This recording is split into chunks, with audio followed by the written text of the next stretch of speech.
Okay, now that we've all had the chance to look at the advertisement, let's consider what it's trying to tell us.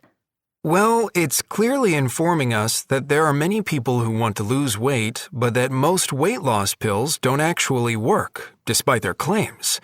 So it's providing a solution to the problem by informing people about a clinically tested remedy that means people can lose weight effectively without needing to change their habits.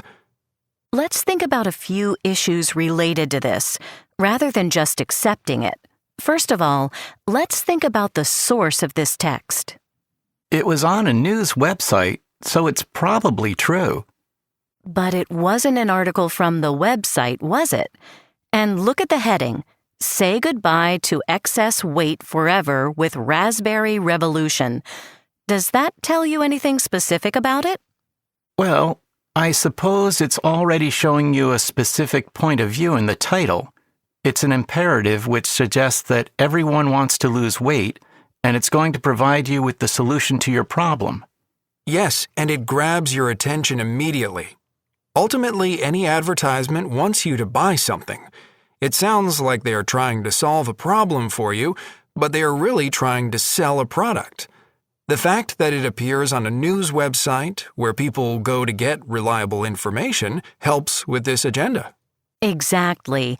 And if it were an article, why is there no name on it? No one is taking direct responsibility for the claims. And what about the language used? It gives you a lot of facts and figures about weight loss. Oh, and it's neutral language, like it's trying to speak directly to you, almost as a friend. Right, but that's the thing.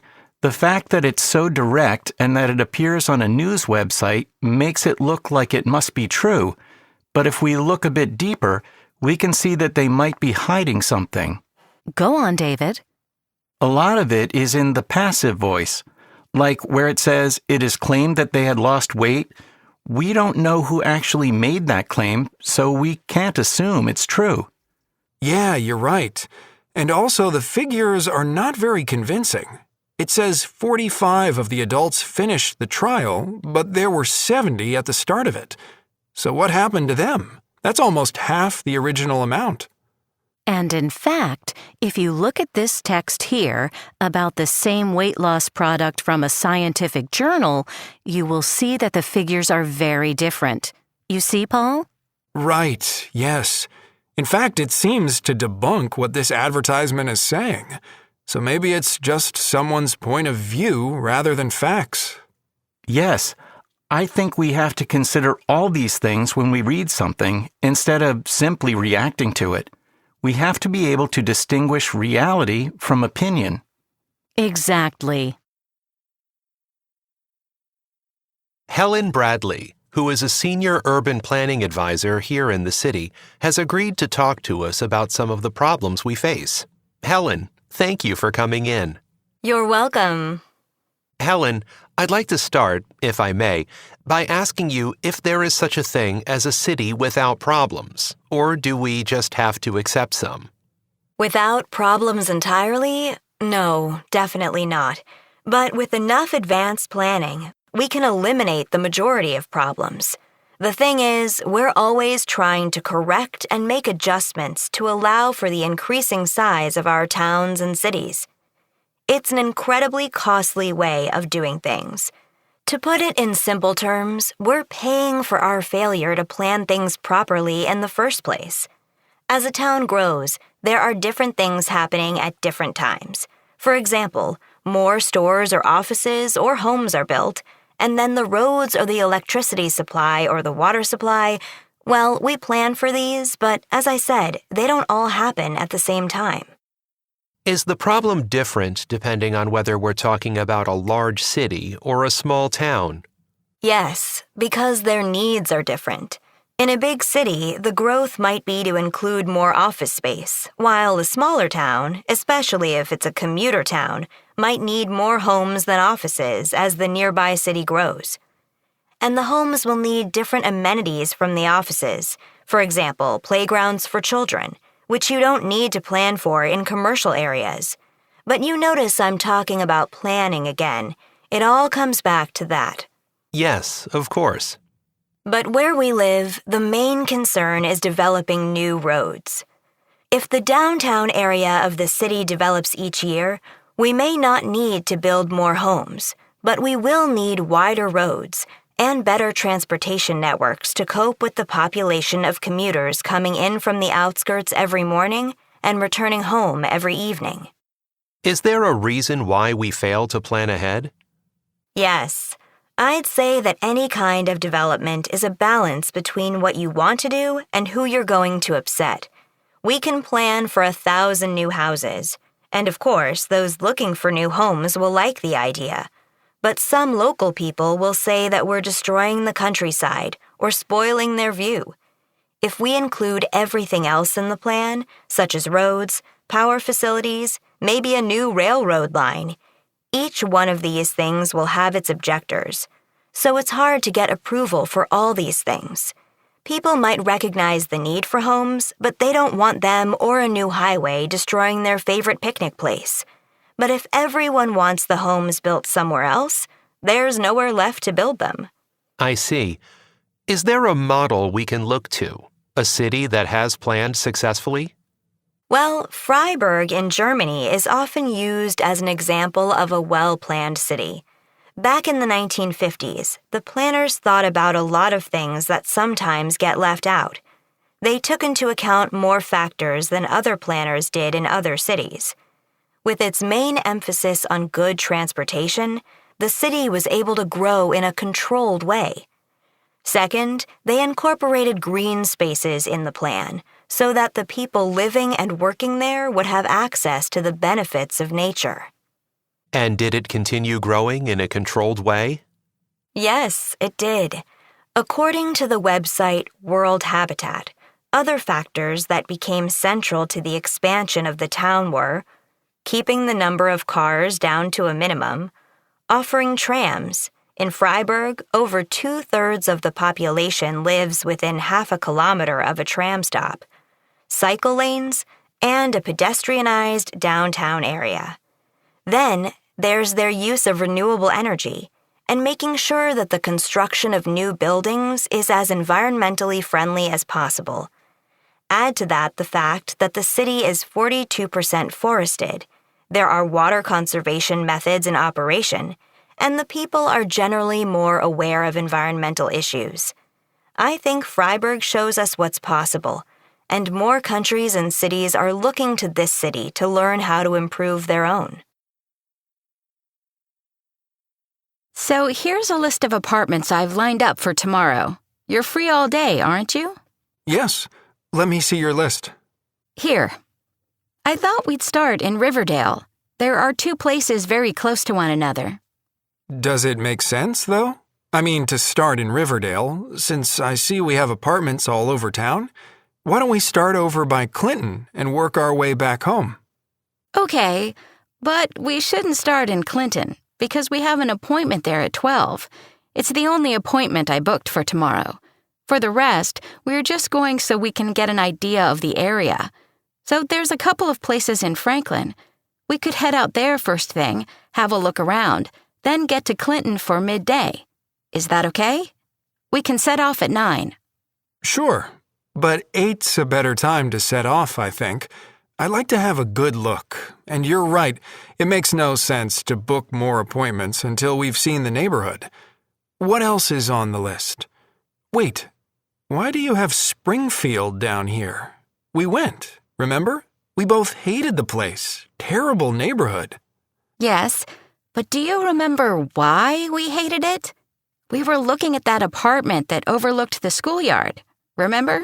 It was really noisy. Well, this place is on the south side. We went there after and both said that the south of Springfield would be perfect. And I checked, it's not near a school.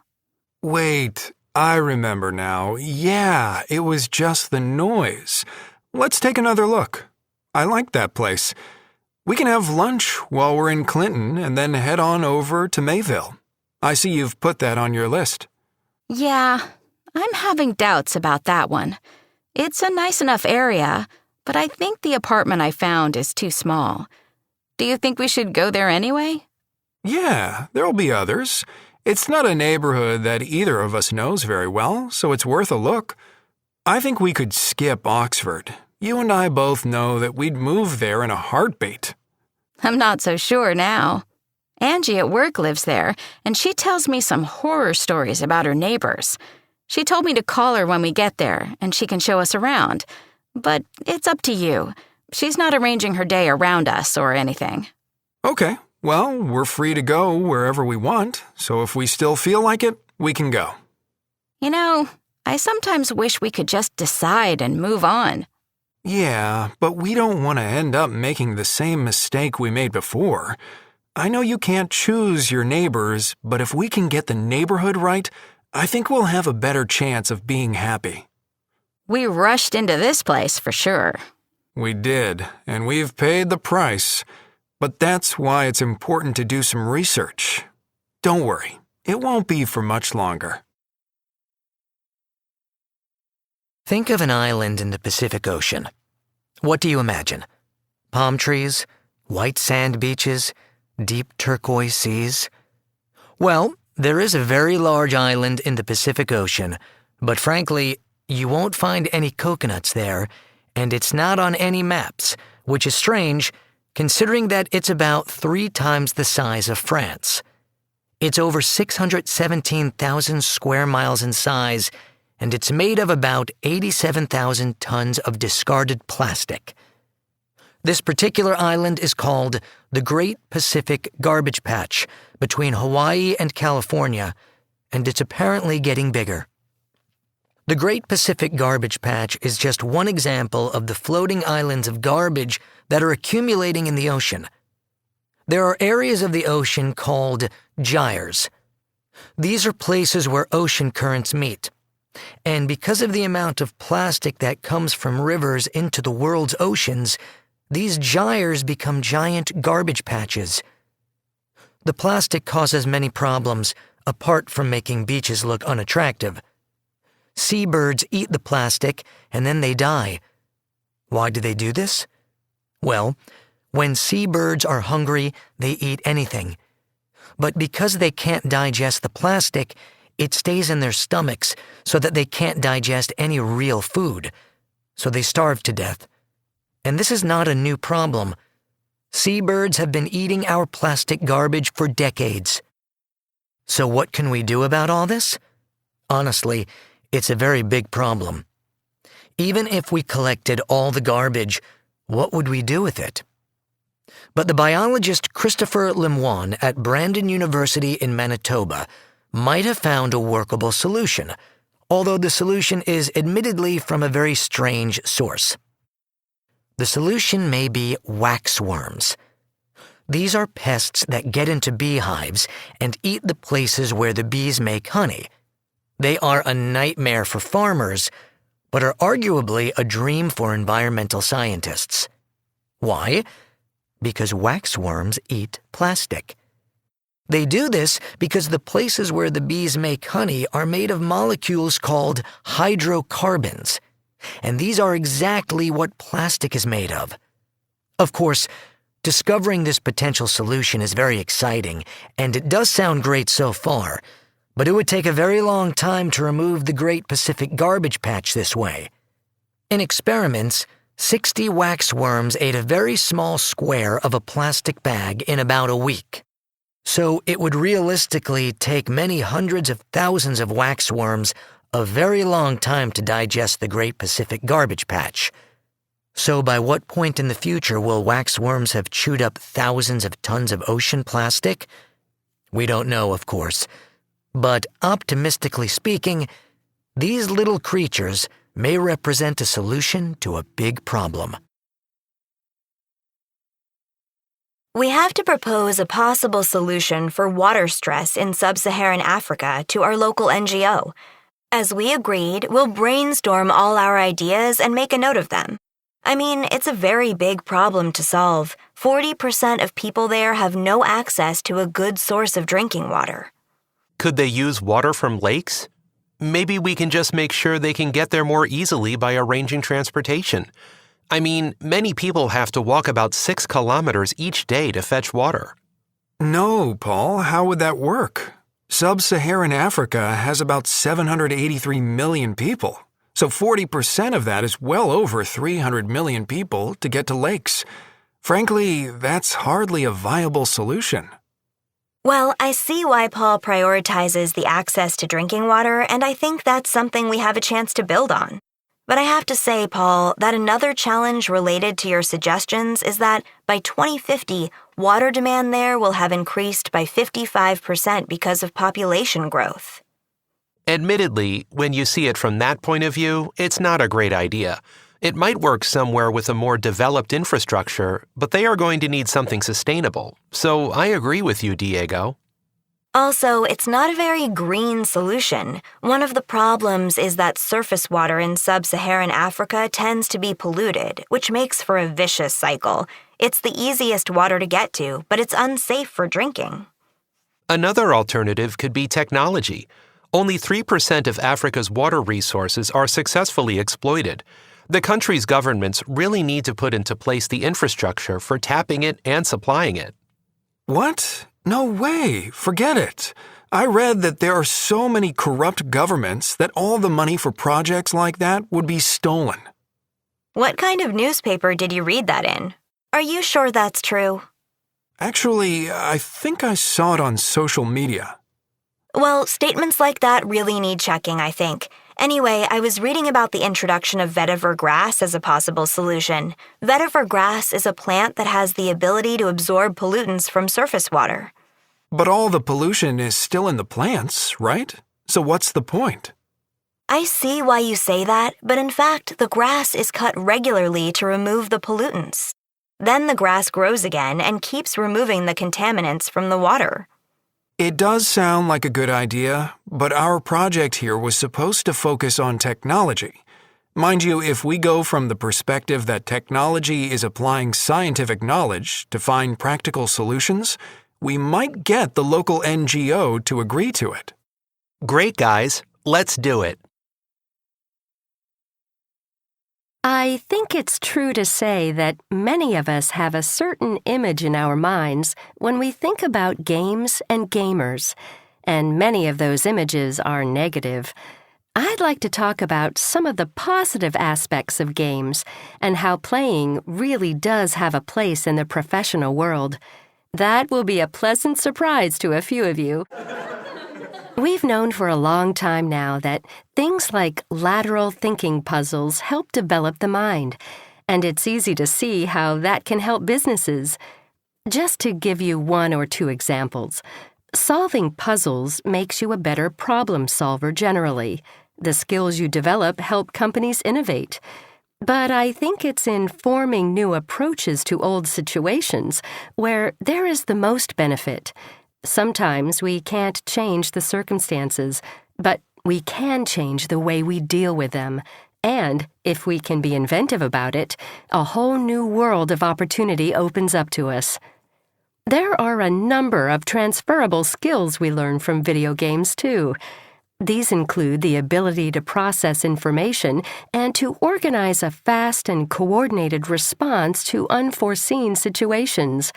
Until recently, openly declaring that you are passionate about video games would have counted against you in job applications. Now, employers are beginning to think again. Part of the reason for this is that so many adults play games, and those games are increasingly sophisticated. If you're able to put into words how gaming has helped develop your skills, you could talk your way into a job. The type of game plays a part, too. If you've played against others, you may just have developed a competitive streak that will give you the edge in business. Construction games show your organizational skills and resourcefulness. I'm afraid killing zombies doesn't count for much, but who knows in the future? As well as giving potential employees certain skills, games can teach employers something. For those who play a game regularly, don't think about the negative things you've heard. Think for a moment about the excitement you feel when you are playing. How much do you look forward to a session? Well, employers would love to have you feeling just as excited about coming to work, so they've started looking into ways that can happen. A great number of businesses consider that it is important to do something fun outside their routine work. This may have evolved from the yearly office party, which was a way to thank the staff for all their hard work. But it's more than just giving back to the staff. More and more companies are encouraging their workers to join in different fun activities. These could be in the workplace, such as the egg drop activity, where teams work together to find ways of dropping an egg from a great height without breaking it. Or, at the other extreme, a company could pay for all its workers to go on a week's vacation somewhere. Then there is a whole host of activities in between, from bowling to karting or even paintballing, all of which provide a bonding or team-building experience for workers. Some of them provide much, much more. As you can see, a playful approach can play a big part in the workplace, but we need to control the way it is used. If I may give you an example from my own career, I once went for an interview. I forget what the job was, but it was in sales. I remember that I got horribly lost, but I eventually parked and entered the building, which was booming with the kind of ear-splitting music you'd expect at a club. This was at 9 a.m. I think at the time I assumed there was a club next door and they were testing the equipment, or maybe it was a gym for particularly energetic people. Just as I was about to ask the owner of the company if he had thought about complaining about the noise, he shouted, "Do you like the music? We love working to music here." Needless to say, it all went downhill from there. This was someone who'd read somewhere that music in your place of work attracted employees. Maybe they would attract people, I don't know. They certainly didn't attract a serious young professional like me. Well, people say that playing video games, day and night, the way most people think of the younger generation, they say that this means they never develop social skills because, they never socialize. I'd like to argue that the opposite is true, and these people are socializing in a way that we don't always appreciate. They come into contact with complete strangers and build new civilizations. How many of us can say that? Gaming often means playing with or against others, which entails working together in teams to achieve a common goal. This needs sharp communication skills, awareness of how to develop working relationships with a wide variety of people, and then a whole range of other life skills such as compromising and negotiating, which, if you ask me, makes them more socialized, not less. You have to hand it to games designers. They know what makes people tick, and that, I'd say, is a piece of knowledge we could all do with. Because, let's face it, if you can have teenagers and young adults eating out of the palm of your hand, you've cornered the market. It's not like in the good old days where a flashy interface and catchy tunes would have you hooked. No, today they really have you. But they also have you thinking and imagining and building. And, if we could make people feel the same way about other tasks, we'd have it made, wouldn't we? Imagine waking up in the morning and you can't wait to get to work, or to get stuck into studying and a new project comes your way and you grab it with both hands and attack it with an appetite you've never had before. Then we'll know we've cracked it. I'd say the one thing we're overlooking here is the fact that if you ask the people themselves, gamers benefit in one distinct area, and that is in their emotional well-being.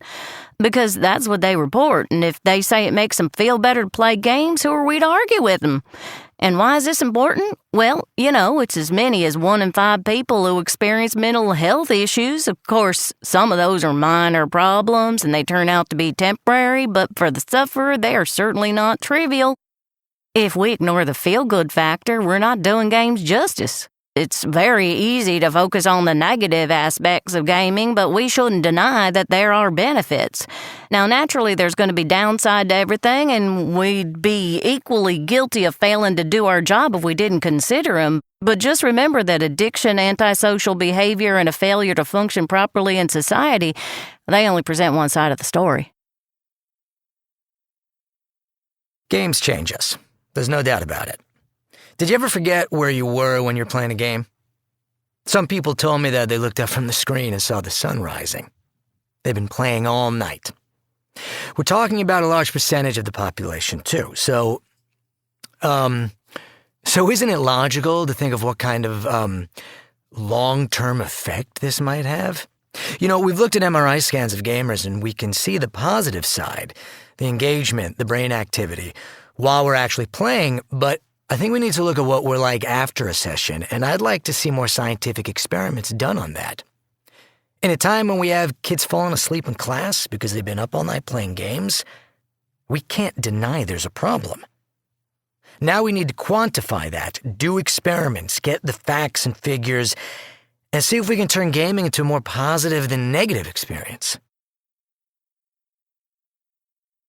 In a way, it seems obvious. No sooner do you make the decision to leave your hectic inner-city lifestyle for a peaceful life in a picturesque town than you feel the stress leaving your body and a sense of instant harmony.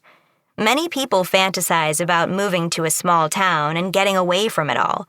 But is achieving such fantasies really the key to our well-being?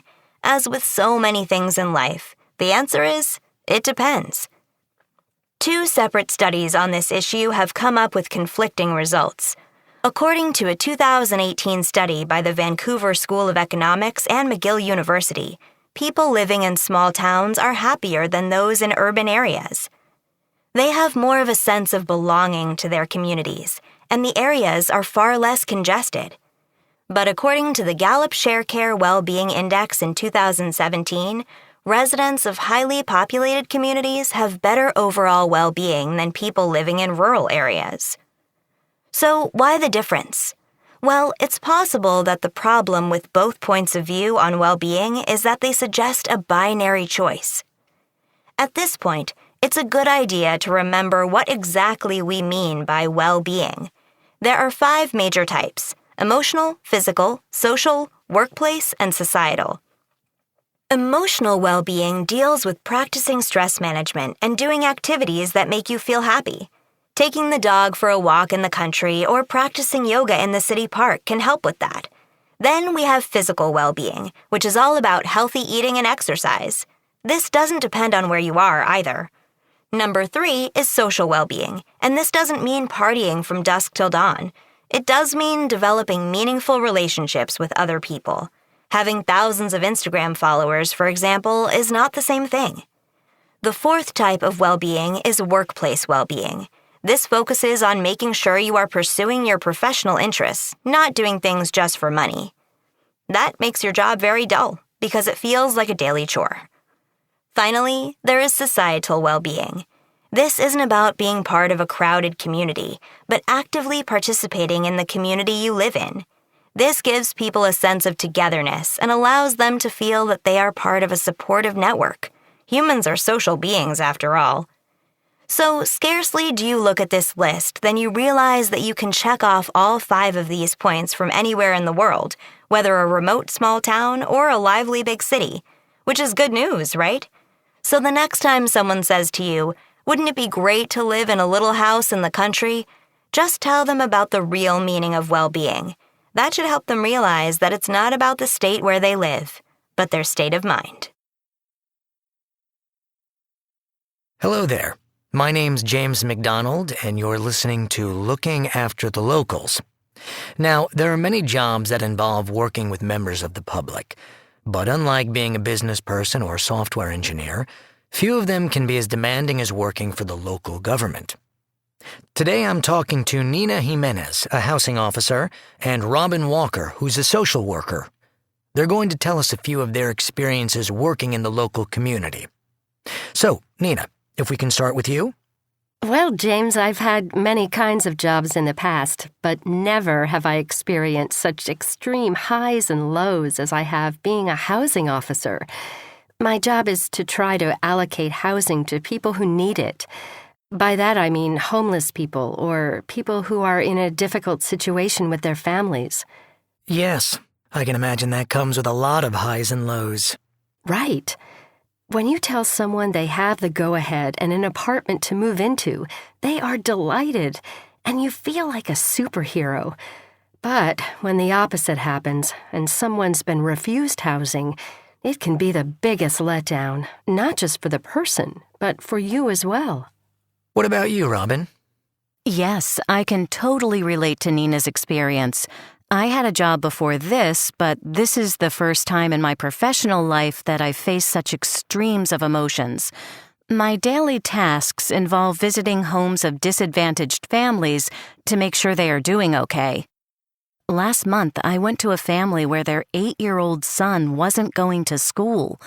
The parents hadn't been doing anything about it, but they promised me that they would. Then I didn't hear from them for a long time.